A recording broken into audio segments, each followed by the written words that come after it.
There, everybody. It's just my sort of weekly saying hello to you with a few thoughts about stuff.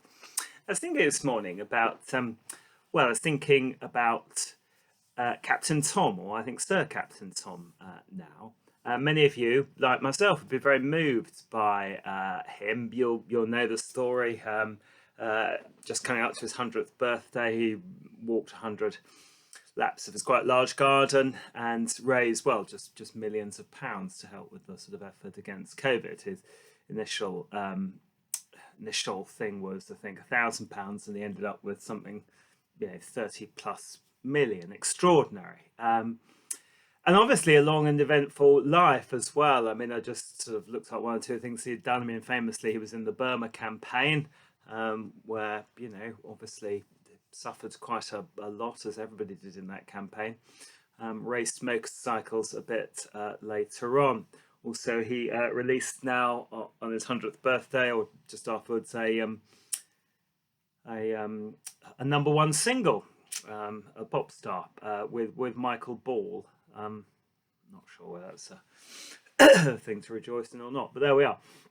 Anyway, extraordinary man, and I say, like many of you, I hope, sort of moved by his efforts. One of the things I got thinking about that effort, though, is that thing of sort of being 100 and living, an interesting and eventful life in a certain extent, but also in some ways, just, a fairly ordinary life, particularly people of that generation who would have expected to play some part in the war effort.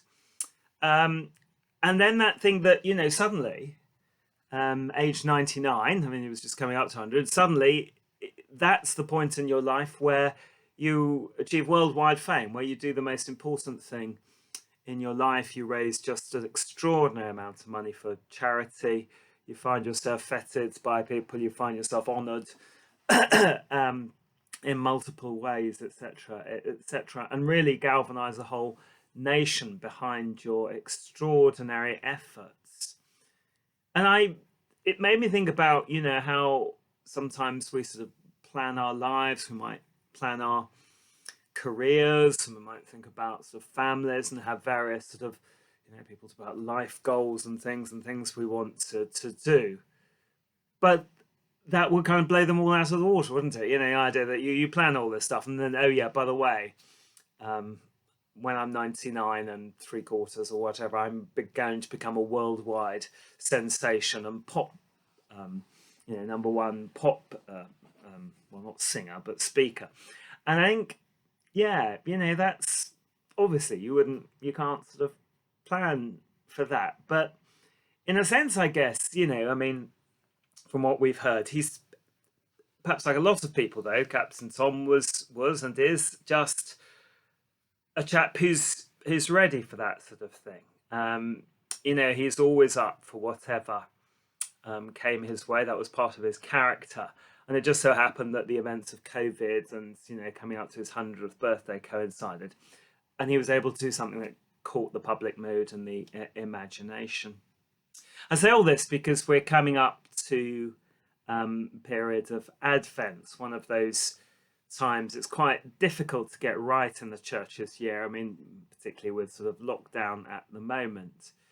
But it is that thing of not anticipating Christmas as the world does, but remembering that we are still waiting. I mean, Advent is about, this is the old thing that we talk a lot about, the coming of Jesus and waiting for Jesus, etc., etc. But in Advent, it's always ambiguous as to what we're waiting for. Are we waiting to celebrate Christmas, and if you like, his birth as Bethlehem, or are we waiting for his return, his second coming, that the Bible speaks of? And obviously in hymns like "Lo, he comes with clouds descending," where it's imagined he'll sort of, coming in great triumph. It's obviously his second coming, the end of history. And, Christians have got at times rather worked up about this, but also we realise that, there has been now 2,000 years since Jesus ascended to be with the Father. And so there is a kind of working assumption for most Christians, I guess, that life will just go on until our natural end. But I guess Advent is about sort of living in the way that Captain Tom lives. That you never know when it is that the thing that you do will be the most important, extraordinary thing. That sense of kind of always being ready, not seeking the limelight, but perhaps going through your life and then thinking at each stage, what is I need to do, where do I need to be, what are my responsibilities and priorities, and then perhaps getting, we're not all going to have that experience, obviously, but nonetheless, that feeling that somehow he was prepared,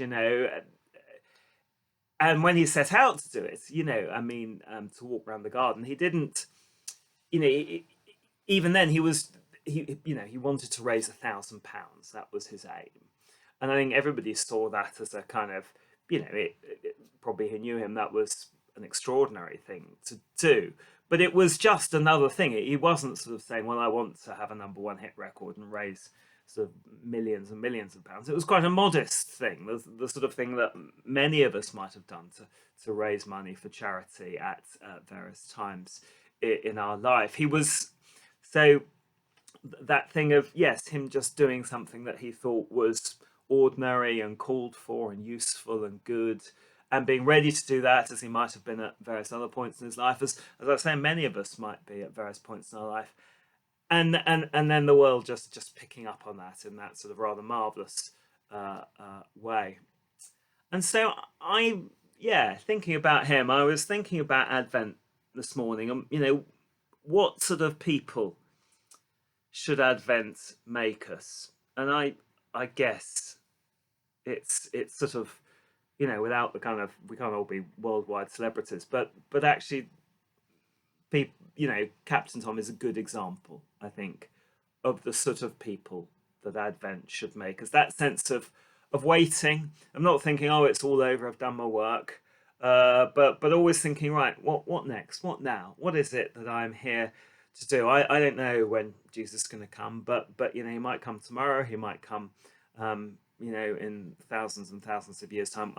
I don't know, but what do I do now to be ready? What am I called to do? And I think that's the sort of preparation, that sense of waiting and patience that Advent has. It's not the sense of patience of just always putting stuff off, because there's no sign that Captain Tom did that at all. He wasn't sort of, just hanging around till 99 till he finally thought, oh, now I'll do something. He's obviously the sort of guy who is just always ready to have a go at doing stuff. And I think that's the sort of thing each of us, as we wait, as we're patient, just thinking, okay, what is it today? What is it this week? What is it in the next few months that I need to do to prepare?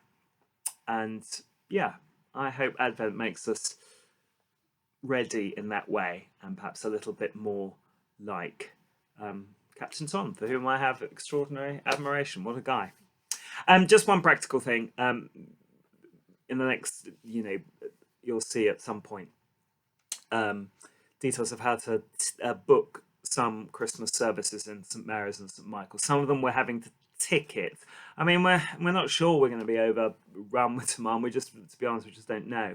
But we're going to sort of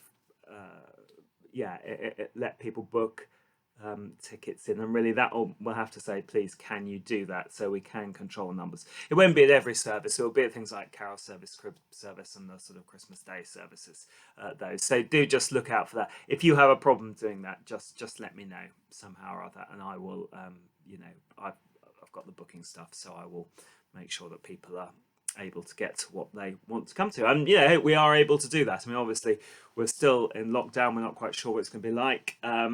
Again, it's that thing of being a bit patient and not being able to say, right, we're definitely doing this, but just sort of thinking, well, this is what we planned, and we'll have to see if that works out. But we are planning that, so just have a look at that and see what you would come to so that you get your tickets. Okay, thank you. Cheers. Bye bye.